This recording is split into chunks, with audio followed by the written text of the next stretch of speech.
nolosha aynu joogno bini aadamku waqti isku mid u haystaa waqti isku mid ah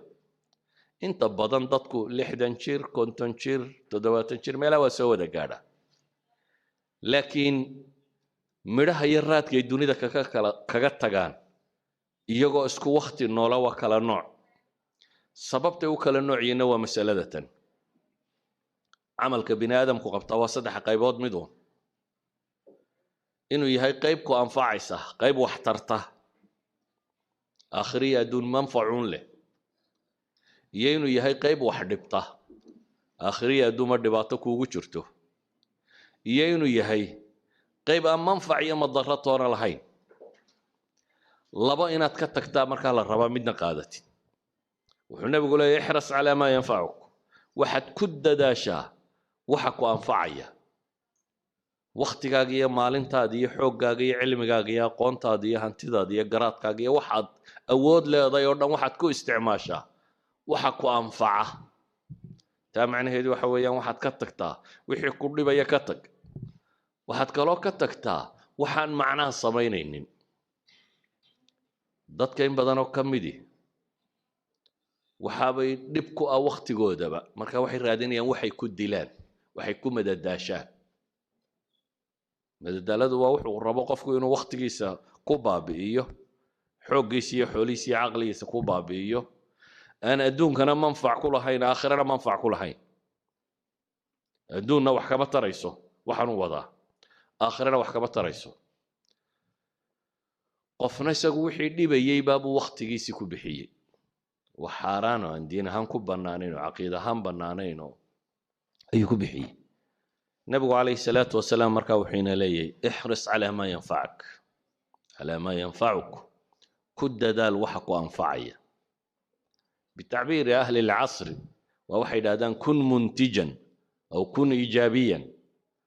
qof wax soo saar le ahaw qof wax tara ahaw qof wanaagga qabta noqo noloshaada maalintii waxaad qabanaysaa waa inaad isweydiisaa ma manfac adduun buu kuu leeyahay mise manfac aakhiro kuu leeyahay haddaad waxa labadaa ka dhex arki weydo waa wixii lagu yidhi ka tag haddaad manfac adduun ka weydo ama manfac aakhiro ka weydo waxtar ma leh sheekada ugu badan ee soomaalidu ka sheekaysaa waxtar ma leh siyaasadda iyo qabiilka iyo reeraha iyo waxa laga sheekeeyo oo dhamme waxtar ma leh kubadaha iyo cayaaraha iyo wax la daawado oo dhamme waxtar ma leh wararkan habeen iyo maalinba la dhegaysanaya la wado intooda badani waxtar ma leh wax badan aan waxtar lahayn baa dadku waqtigiisa ku qaada nabiguna wuxuu tilmaamayaa min xusni islaami almar'i tarkuhu maa laa yacniih qofka muslimkaa islaamnimadiisa wanaaggeeda waxaa ka mid ah isagoo ka taga waxaan macno u samaynaynin tarkuhu maa laa yacniih waxaan isaga khusaynin waxaan ku khusaynin waxna ku taraynin maanta dhaa haddaad ka waranto laba gaaloo meel isku dilay kii la dilay adiga waxba ku tari mahaya warkooda iyo akhbaartooda waxba ku tari mayso akhbaarta siyaasiga dad ka sheekeeya inteeda ugu badan leh waxba ku tari mayso waxyaabahan ka sokeeya iyaguna cayaarahan iyo madadaadadan iyo whatsappkan iyo snapchatkan iyo waxa la wadoo dhami aktharuhum waxbaabay dhibaan aakhiriya adduunba inta aan aakhiriya adduun manfaca ku lahaynina aan wax dhibinina waa inaan adduun iyo aakhiratoona manfac ku lahayn marka wixii aan manfac ku jirin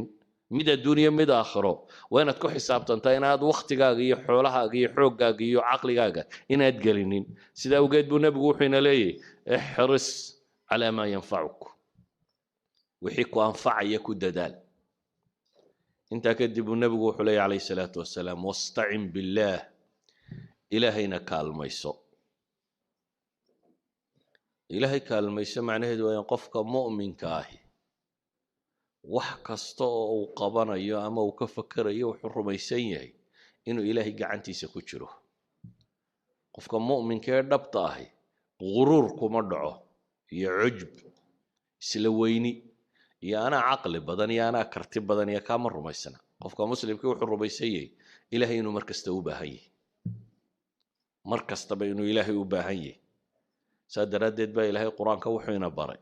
markastoo aynu ilaahay sortaagna inaynu akhrino iyaaka nacbudu wa iyaaka nastaciin ilaahu adaanu ku caabudaynaa keligaa baanu kaa kaalmo dalbaynaa qofka muslimka ahi mar kasta baahidiisa waa qof ilaahay u bandhiga waa qof muujiya inuu yahay addoon daciifa waa qof rumaysan laa xawla walaa quwata ila billaah wuxuu rumaysan yahay waa kanzun ayuu nebigu ku tilmaamaya calayhi salaatu wasalaam cabdillaahi ibnu qays buu nebigu yidhi ma ku tusiyaa kanz min kunuuzi ljanna khasnadaha jannada ka mida makuu sheegaa faqultu balaa yaa rasuula allah haa buu yidhi ilaahay rasuulkiisiiyow xadiidka saxiixayn ku yaal nebigu wuxuu ku yidhi markaa laa xawla walaa quwata ila billah weeyaan laa xawl xeelad malihi iyo awoodtoona ilaa billaahi mooyaane ilaahay oo aan gargaarsada mooyaane anigu xawl iyo xeelad iyo quwo iyo itaal midna malihi qofka muslimkaahi markaa waa qof baahidiisa ilaahay u bandhiga nebi moxamed calayhi salaatu wasalaam saxaabigii uu jeclaa ee mucaad ibnu jabala wuxuu ku yidhi yaa mucaad wallahi innii la uxibuk ilaahay baan ku dhaartay mucaado waan ku jeclahay buu nebigu yidhi calayhi salaatu wasalaam markaasuu mucaadna wuu yidhi ilaahay rasuulkiisii oo arguna waa ku jeclay nebigu calayhi salaatu wasalaam markaa wuxuu yidhi kelmadaan ku barayaa ee salaad kasta dabadeed ha ka tegin mar kastoo aad salaad tukato farala erayadan ku dhawaaq erayadu maxay yihiin waa erayada adkaarta aynu akhrino markaynu salaadaha tukanoyn allahuma acinnii calaa dikrik wa shukrik wa xusni cibaadatik wuxuu nebigu ku yidhi calayhi salaatu wasalaam mucaad ibnu jabal waxaad tidhaahdaa ilaahayow iigu gargaar xuskaaga inaan ku xuso aanan ku ilaabin inaan kuu mahadnaqo aanan kaa gaaloobin iyo si fiican inaan kuu caabudo ilaahu kaa iigu gargaardhe nebigu calayhi salaatu wasalaam markaa wuxuu inagula dardaarmayaa kow ixris calaa maa yanfacak wixii ku anfacaya inaad ku dadaasho waxaan ku anfacayn inaad ka tagto isla markaana inaad ilaahay tala saarato oo ilaahay subxaanahu watacaala aad u tala saarato wax walba wuxuu nebigu raaciyey markaa taa cagsigeeda waxaa dadka u diiday inay wax qabtaan walaa tacjis buu nebigu leeyahy calayhi salaatu wasalaam tacjis iyo tacjas labadaba waa la odhan karaa buu yidhahdaa imaamu nawowi laakiin kasrada caana walaa tacjis ha caajisinku waa maxay qofka bini aadamka laba wax baa ku dhaca bay yidhaahdaan alkasalu waalcajsu bay yidhaahdaan kasalku waa qofka wahsiya cadamuliraada waa qofku aan doonisba lahayn inuu wax qabtaba rabin cajsiguna waa qofkiiyo raba inuu wixii qabto laakiin haddana qaban karila u taagla cadam ilqudra shaqo kastoo la qabtaa waxay dhahdaan labadan shay buu camalku ka kooban yahay inaad waxaad doonaysid iyo inaad awoodid markaasuu camalku kuu qabsoomaya inaad doonaysid inaad qabato iyo inaad awooddo nabigu calayhi salaatu wasalaam markaa wuxuu tilmaamayaa inaynan cajsinin dadka badh ayaa wax kastoo ay qabtaan taswiif ku sameeya insha allah berraan samayn doonaa war maanta aad qaban karaysaa maxaa berri camal kale u dhigo maya berraan samayn doonaa wax kasta berru u dhigaya ama maahe brogramyo iyo barnaamij buu degayaa markaasuu leeya insha allahu saasaan yeelaya sanadka dambe qur-aankaan xifdinaya sanadka dambe waxaan rabaa jaamacadda ee balas inaan kaga baxo insha allah waxaan rabaa waqtiga soo socda tijaaradaasi inaan galo waxaan rabaa kutubtaa inaan dhigto waxaan rabaa cibaadadaa inaan sameeyo laakiin afku ka leeyahay waa barnaamij afka ah camal ma gaadhayo isuma bedelayo maxay wax camala isuma bedelayo in wax la bilaangareeyaa ma xuma laakiin waxaad bilaangaraynaysaa waa inuu yahay waxaad awooddo qaban karaysa marka koowaad shay fii maqduurik waa inuu yahay waa inaad qof riyoonaya noqon dadka badh baa day dreaming adoo soo jeeda inaad riyooto maaha waxaanad samayn karayn haddaad iska wadwado waa riyo kale uun dadkii hurdaa riyooda dadka soo jeedana qaar baa riyooda oo mar haddaad waxaanad qaban karayn aad ka fekerayso waad riyoonaysaa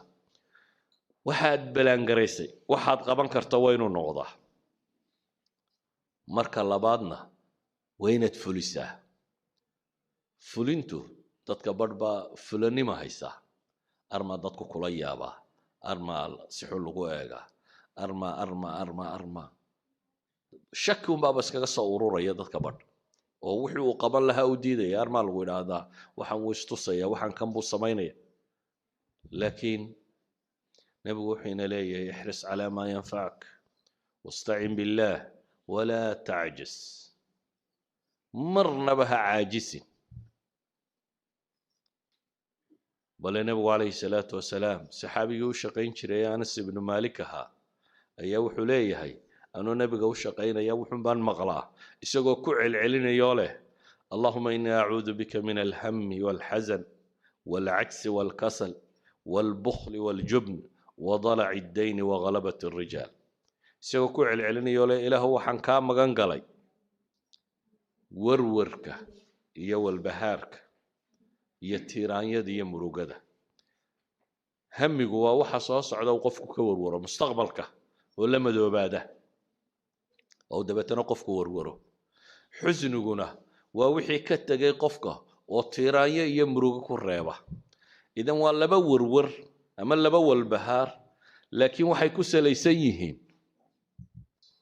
midna waa wixii tegay, midna waa waxa soo socda. nebigu calayhi salaatu wasalaam labadaba ilaahay buu ka magan galay. wuxuu kaloo ilaahay ka magan galay alcajsu walkasal. waa labadan xanuun aynu hadda sheegaynay. qofku inuu cadami lqudra, inuu wax awoodi waayo, ama in doonistuba ka dhimato. doonistuba inay ka dhimato. oo dadka badh baa wahsiga iyo hurdada mooda inay nimco tahay. waa raaxaysanaya buu leeyahay, deetana wuu jiifaya saa baktiga. waxba nolosha hurda kuma soo kordhiso. qofku waa inuu hurdada seexdaa intuu uga baahnaa uun, intuu caafimaadkiisa ku ilaalinayay, intuu nashaadada jidhkiisa uu dib ugu soo noqonaysay. sidaa awgeed buu nebigu wuxuu ilaahay ka magan galay wahsiga iyo waxtaryarida. wuxuu kaloo ilaahay ka magan galay bukhliga iyo jubniga. jubnigu waa baqaha. waa qofku markuu wahsado dee wixii uu ka baqaya, dabeetana si aad u sugaysa u leedahay baraad qaban inaad u leedahay ayay iswada fuulaysa. hadhowna waxay gaadhaysaa shaqadii waxaanad qaban karinba. bukhliguna waa wixii oo anfacaagii oo aan dadka gaadhaynin. wadalaci dayni waghalabati rijaal. waxa uu nabigu sheegayna waxa ka ratibma daynta oo kaa xoog badata iyo bini aadamka oo kaa xoog bata. xadiidkani waxa uu tilmaamayaa markaynu soo duuduubno qofka muslimka inuu qof active, qof nashiita, qof firfircoon, qof raba inuu wax qabto, qof camal adduunyo mid aakhira midun ku foogan,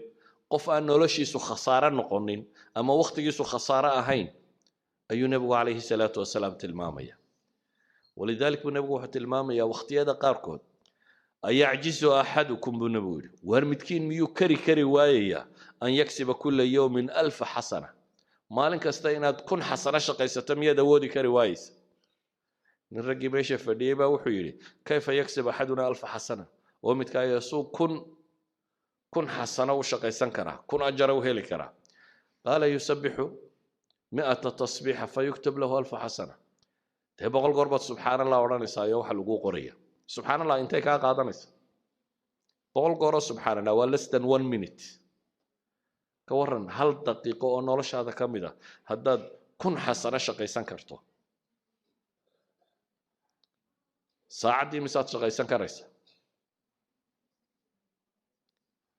waxa meesha taalla markaa nebigu wuxuu leeyahay qofkaasi subxaan allahi yidhaahda ee tasbiixda la yimaada 1000 xasanana waa loo qoraa, aw yuxatu canhu 1000 khati'a, ama 1000 dambaa laga dhigaa. cajsigu dad buu gaadhay inay xataa awoodi kari waayeen inay ilaahay baryaan. ilaahay baryadiisa xataa inay ka gaabsadaan. sawgeed buu nebigu wuxuu leeyahay acjasu nnaasi man cajasa can idducaa. acjasu nnaas man cajisa can idducaa. dadka waxaa u caajisnimo badan لأنك أود كري ويا إلهي نبريه وأبخل الناس من بخل بالسلام تتكوح كلا بخيل سب النبي عليه الصلاة والسلام قفك ضدك كلا بخيله إنه كويل هذا السلام عليكم السلام عليكم ودعوا هنا ادتك ودعوا عيسى كلا بخيليسا أيها الأحبة هل أنا عجزه مرر بدن بنقضى جهلية مرر بدن بالسبب تعجزه كانت تاي أقون درضة وهي سبحان الله دانت أجر كذا قرن إنه أقون درك وهي سطة أقون درضة وحي كانت قفك إنه وحبق أبن وايو تقدر تقف أيضا له جهلني ما هي سطة ولو حوق بدني ولو الذكاء جيسو intelligence kiisu uu sareeyo walow aqli badan yahay mar hadaan muntajayna wax soo saaraynin waxay yiraahdaan nolosha waxa qiimaha ku sameeya ma aha inaad aqli badantay ee waxa weeyaan bay yiraahdaan inaad hardware kartahay nolosha taas raad ku leh qof xoog wax u qabtay inaad tahay garadka badan hadduu hurdo dhalo waxba tari maayo si kasta dadkii u tahay hadaad qof laysiyatay qof aan firfircoonayn hadaad tahay garad bandidu waxba ku kordhin mayso si awgeed buu nabigu wuxuu tilmaamayaa ama bas aan aayada quraana tilmaamo ilaahay subhanahu wa ta'ala wuxuu quraan ku tilmaamay qof dhan oo bini aadam ah oo intuu dambiila noqday arday u noqday tuke qiyaas inaad tuke arday u noqotid تمر درده هلكي قاعدي سدرادد با إلهي وحلي فبعث الله غرابا يبحث في الأرض ليريه كيف يواري سوءة أخيه قال يا ويلتى أعجزت أن أكون مثل هذا الغراب فواري سوءة أخي فأصبح من النادمين إن آدم كي ولا الكي دلي مركو الدنبي قيستي ولو حوق وينا يحوق ولا الكي كدلي وقبي kadib aqoon darrada haysatay waxay noqotay si uu galo meydkii walaalkii buu garan waayay ilaahay baa wuxuu soo diray tuka markaa aqoonta ah in wax la xabaalo baray tuka kaloo dhintay god u qoday oo aasay wuxuu baray markaa in wax la xabaalo wuu halaan halay ama wuu calaacalayo wuxuu leeyahay yaa waylata acjaztu an akuuna mithla hada alghuraab halaagaygiiyow kaalaye ما وحن كليتا ما وحن كوحتر حماضي إن تكها سكلا نقضه إذا جهلي وتكو معلن كاجدي تضبطن وما تصوماليه دوس كفر فرديا وحي لا فرديا وحي قبتان بيجرم واي جهلي كفريسي برسل الله قطع ما قرنايو وحكى لسي الله سمايا ما قرنايو أقون سي الله برتا ما قرنايو جهلي بفريسي جهلي ومركا دادك ودليه إذن أقونته هي علمه ومن القوة المؤمن القوي خير وأحب إلى الله من المؤمن الضعيف وفي كل خير قوة الشيء يا أقونتها كمدة سأوجد أيها النبي عليه الصلاة والسلام إن قال دردار مياه استعن بالله ولا تعجز إلهي كالميسو واستعانة هذا إلهي كالميسو أنا عاجزي قرآن كان إلهي وحينات المامية إن بدن با إلهي وحكى قرآن كقورة ما يرير بارو إسرائيل لليه خذوا ما آتيناكم بقوة وروح عن دين كانوا يدين سودة شني ورسي اجتهادي يفر فرعوني حوق وكتشرو خذوا ما آتيناكم بقوة با إلهي ليه نبي موسى محا إلهي ليه وكتبنا له في الألواح من كل شيء موعظة وتفصيلا لكل شيء فخذها بقوة وأمر قومك يأخذوا بأحسنها إلهي نبي موسى كلي فخذها بقوة سددال هي تمر كتشر تقوق هذا خذوا ما أتيناكم بقوة واسمعوا قالوا سمعنا وعصينا مركي إلهي والنبي يحيى الله هدلي وحلالي يا يحيى خذ الكتاب بقوة والنبي يحيى كتابك سحوقا وقادبا ليري سي جدية سي اجتهاد كجرو سي الددال يفر فرعوني كجرته إلهي كتاب كي سوق هذا بالير وحا قرآن إلهي وكسفين إياه dadka wahsiga iyo cajsigu haya inay sifada munaafiqiinta tahay wahsigu ilaahay wuxuu leeyahay inna almunaafiqiina yukhaadicuuna allaha wa huwa khaadicuhum wa idaa qaamuu ila asalaati qaamuu kusaala munaafiqiinta ilaahay wuxuu ku tilmaamay salaada hadday u kacaan waa kuwa kaca iyagoo kusaala ah iyagoo wahsi iyo caajis u hayo walaa yaatuuna asalaata ilaa wahum kusaala salaada lama yimaadaan baa ilaahay yidhi iyagoo xaaladda ku sugan mooyaane ayuha alaxiba markaad wahsato acmaashu way isfuulfuushaa wixii maanta kugu habboonaa inaad qabato markaad qaban weydo wayse sii kortaa sidaa awgeed baa ilaahay wuxuu ku tilmaamaya yaa ayuha aladiina aamanuu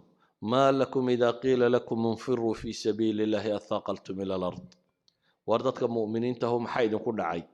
oo haddii la yidhahda ilaahay tiisa usoo baxa jihaadka usoo kaca athaqaltum ila alardi baa layidhi maxaa dhulka idinku cusleeyey ayaa ilaahay leeyahy subxaana watacaala maxaad dhulka isugu nabaysaane u kici kari weydeen araditum bilxayaati addunya min alaakhira ma adduunka aakhira ka jeclaateen baa ilaahay leeyahy famaa mataacu lxayaati addunya fi laakhirati ilaa qaliil ilaa tanfiruu يعذبكم عذابا أليما ويستبدل قوما غيركم ولا تضروه شيئا أيها الأحبة كوا منافقين جهادك كوهسدا إلهي وحكوت المام إن الصفات كمنافقين تكمتيتاسي يا أيها الذين آمنوا خذوا حذركم فانفروا ثبات أو انفروا جميعا وإن منكم لمن ليبطئن فين صار وحيدا كم دبا إلهي مدتك بعكسي قالين يفرسينيا ودبوا الريبية waxay yidhahdeen daraasaadka cilmiga ee dambe xataa caafimaadka qoladan maanta ka shaqeysa waxay tilmaamayeen daraasay tilmaameen cilmiga Hong Kong ay ku sameeyeen oo dadka Hong Kong baadheen markaas waxay yidhaahdeen laziness-ka iyo waxqabad la'aanta iyo sigaarka bulshada keebaa dadka leyntiisa ku badan bay dhahay sigaarka waxa la wada yaqaanaa inuu sun yahay oo boys iyo dadka laayo cagsiga iyo iska fadhiga ka batay iyagu daraasaday sameeyeen qolana 6,800 meelahaasay noqotay qolana 5,700 maanta waa kuwan yidhaahdaa xanuunada ugu tirada badan lee bini aadamka ku dhaca waxa keena bay yidhaahdaan maxay exercise la'aan exercise-ka la sheegay inaad boodboodo quran ma waa inaad wax qabato uun laakiin haddaad iska yuururto una fadhidid qof fadhiya habeen iyo maalinba caafimaadkiisaba khatar ku jira ka kaalay nolosha inaad waxtar ku yeelato iyo wax soo saar inaad yeelato ee waxa khatarta gelaya waxa weeyaan maxay adiga caafimaadkaagii baa khatar gelaya ولذلك بقى أطباء ما أنت واحد الماميان قفكوا إنه نشاط سكيليو ما معان بعد غبطة ما سكر بعد غبطة ما كم بعد غبطة ما أنت صعو أنت قبو أنت يعني هو وحقبو فردقوا مركا عقلي أنا وما في عنا إسك فردقا وحبلوا قوانيني شركنا وما في عنا آخرنا وما في عنا أدونا وما في عنا ليزي نسو مركا نولشة ميل لبا وحكا جماله وحا ماشا تعالى قفك مؤمن كي إنه منتج نغضه qof wax soo saar leh inuu noqdo waliga hamoodina waqtigu ku dhaafay dadka barbaa isle faataka alqataar ka sheegi jireen yani waqtigiiba tagay intaan meesha fadhiyay inta ku hadhay cimriga baa wax soo saar yeelan karta laga yaabaa dadka badheysay oo maanta konton jirbaad ee waxbaad baran karaysaa dad ba konton jirraynta ku bilaabeen culimadii waaweynay dunida noqday ma garanaysid cimrigaagu intuu ku gabagaboobi doono ma garanaysid inta ilaahay adiga chance ku siiyay adiga waxa ku xilka ku saaran wuxuu yahay inaad rumaysato cimrigu wali mutasac baa jira nabi maxamed alayhi salaatu wasalaam isagoo taa inagu dhiirinaya wuxuu tilmaamaya in qaamat as-saa'a wa fi yadi ahadikum fasila fa in istata'a an la taqum hatta yaghrisaha falyaghrisaha nabigu wuxuu leeyahay hadduu qiyaamuhu xaggaa ka soo bilaabo soo kaco oo aad gacanta ku hayso fasiilada waxa la yiraahdaa geetimireedka yar la abqaalayo geetimireed yar aad gacanta ku hayso haddaad ka gaarsiin kartaa inaad abqaasho buu nabigu leeyahay abqaal beer haddaad ka gaarsiin kartaa beer oo inaga iyadan qiyaamaba inaan arkaynin baynu fadhinaa una leenahay waan gaboobay soomaalidu dee 40 jirkay ku gabowdaa soo maaha qofka soomaaligii markuu bini aadamkuba u xoog badnaa markuu gaadho ayuu yidhaahdaa waan gaboobo wax waliba way iga dhammaadeen bini aadamku caqliguu ka gaboobaa haddaad maanka ka gabowdo ayuunbaad gabowde inta kale waxbaad qaban kartaa inta kale waxbaad qaban kartaa ساوجد بو النبي عليه الصلاة والسلام وحينات المامية قبل الموت إن فرص جرو أنت جارد كهر رسالة فرصات هيسطو فرصات وحلوق قبطين هيسطو واحد يريسان يساوي حوي نغضة واحد يريسان يسامحانه قد هذا صدر القرآن أين القيب وح كل يرسو معه حتى لا وهذا المالك استصدر قيب وقرب القرآن كردمين حتى صدر قيب وقرب القرآن كردمين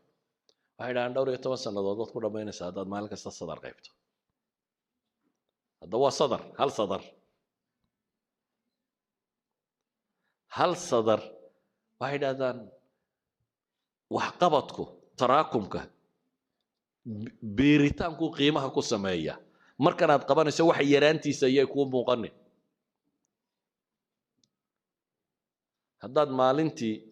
hal safxa qorto هل بيج هتاد مالنتي قرطه سنة كي مسات صو صارسة ويران لو بوك باد قوري كرتا سنة كستا وهي سنة كو صدح بقول يشاني اللي حدا مال الموت داد مالك استبيج قرطه معناه دو حويان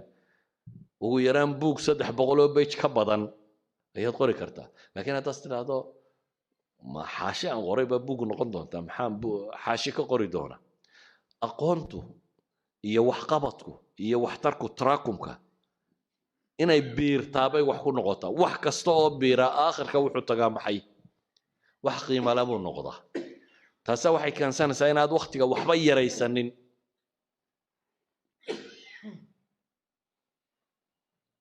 nin wadaada wuxuu tilmaamayay jaamacad buu master degree ku qaatay isagoo shaqo kale markaa wada inta uu gaariga soo socday uu gurigiisa ku sii socda buu dhageysan jiray uu nacjilada jaamacadda warkeeda inta loo duubo ayuu wuxuu dhageystaa inta maxay uu gaariga sii wado hadda inta gaariga gurigaaga jaamacadda inta tagtay gurigaaga ku sii socota inta aad dhageysato ayaad ku qalin jabin kartaa laakiin waa haday taraakumto de waa hadaad maalin walba sida tan u dhageysanayso marka waxaan uga dan leenahay amalku iyo wax qabadku iyo waxbarashadu iyo wardiga iyo wax waliba in la biiriyaabay wax ku noqdaan in la joogteeyaabay wax ku noqdaan amalka inaad joogtayso ayuu wax ku noqonaya ilaahina wuxuu ina leeyahay walaa tahinu walaa tahzanu wa antum la'alawna in kuntum mu'miniin war dadka mu'miniinta wahniyo idinku dhicin haniyad jabina hana murugoonina idinka koreeyaba ilaahay tilmaamaya hadda kuwa mu'miniinati hadda dariiqa iimaanka raacdan waa koreynaysan hatta markan awooddaadu intaad qaban kartaa ha yaraata laakiin inta qabo سوجد بإلهي القرآن كوحله وكأي من نبي قاتل معه ربيون كثير فما وهنوا لما أصابهم في سبيل الله وما ضعفوا وما استكانوا والله يحب الصابرين بدنا أنت النبي قاتل معه ربيون معي سايلة قال قالين كوا ربي لو نسبي داد إلهي سليبي ومي ضعيف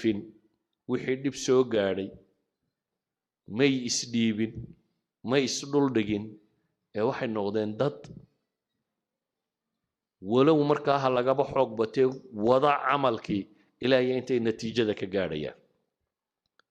ayuha lahibba marka xadiiska kan wuxuu nabigu ku gabagabeynaya calayhi salaatu wasalaam weer tilmaamaysa ereyga low ah wixii ka tagay tiiraanyadooda inaad isku mashquulin وحنا نبغى تلمامي عليه الصلاة والسلام هأورنن بل ما هدا صدا يالي لها وحاسا صبح الأساسا نقولها فإن لو تفتحه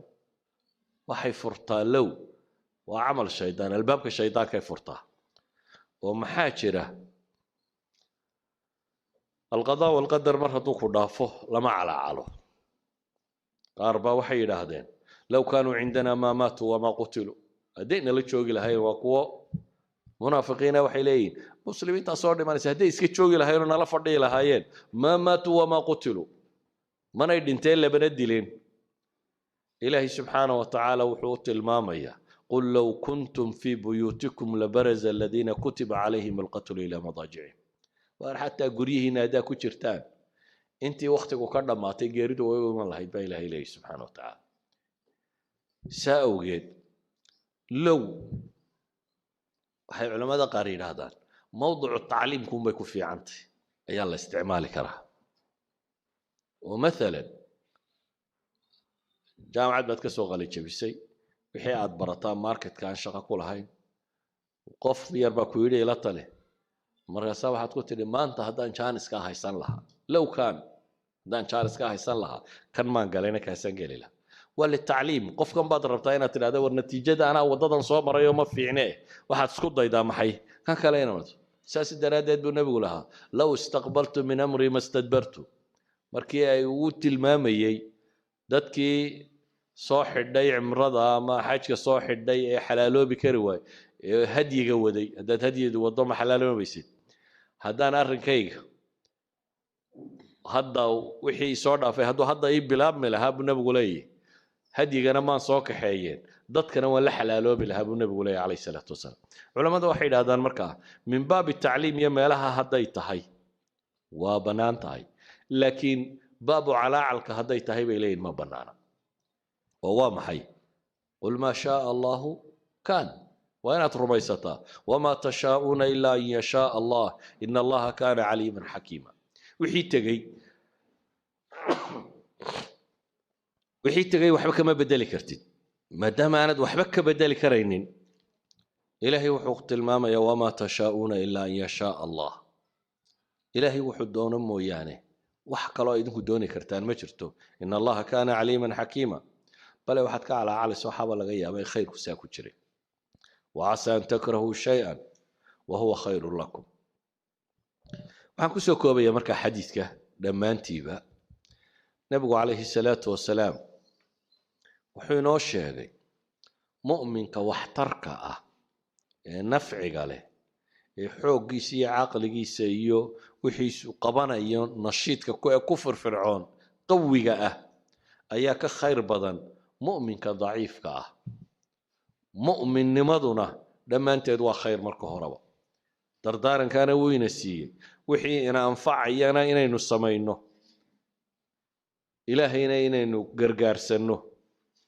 cajsiga iyo kasliga iyo waxaana inaynu iska dayno wain asaabaka shay-un falaa taqul haddii wax sidii aad rabtay natiija u dhici weydana ha odhanin buu nebigu yidhi calayhi salaatu wasalaam haddaan sidaa iyo sidaa yeeli lahaa laakiin waxaad tidhaahdaa qul qadara allahu wamaa shaaa facal faina low taftaxu camala ashaytaan sala allahuma calaa muxamedin wacala aalihi wasaxbihi wasalam walxamdu lilaahi rabbi alcaalamiin